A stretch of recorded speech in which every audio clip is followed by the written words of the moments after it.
검찰청법 개정으로 검찰이 직접 수사에 나설 수 있는 범죄는 부패와 경제범죄로 줄었습니다. 기존 6개 범죄에서 공직자와 선거범죄 등 4개를 삭제한 건데요.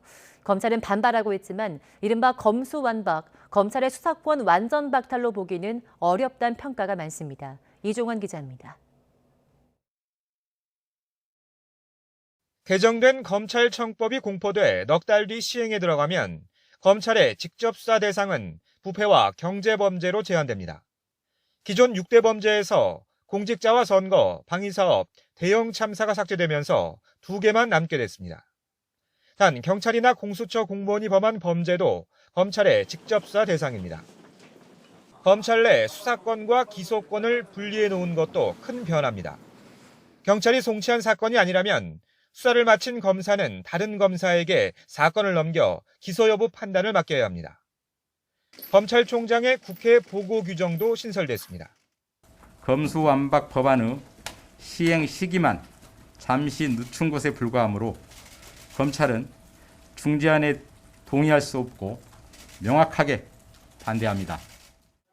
그러나 애초 민주당이 추진했던 검찰 수사권 완전 박탈, 검수완박으로 보긴 어려운 건 물론 박병석 국회의장 중재안에서도 상당 부분 후퇴한 게 사실입니다.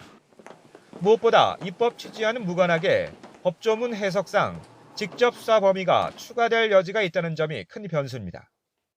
구체적인 수사 범위는 대통령령으로 정해야 하는데 그 대상을 부패와 경제범죄 중이 아닌 부패와 경제범죄 등으로 규정했기 때문입니다. 대통령령 개정은 새 정부 몫으로 소관부처는 법무부입니다. 검찰의 직접 수사권 폐지 시한을 못 박지 않은 점도 주목할 부분입니다. 중수청이 발족하는 1년 6개월 후엔 검수완박한다는 게 중재안이었지만 관련 내용은 개정된 법에 명시되지 않았습니다.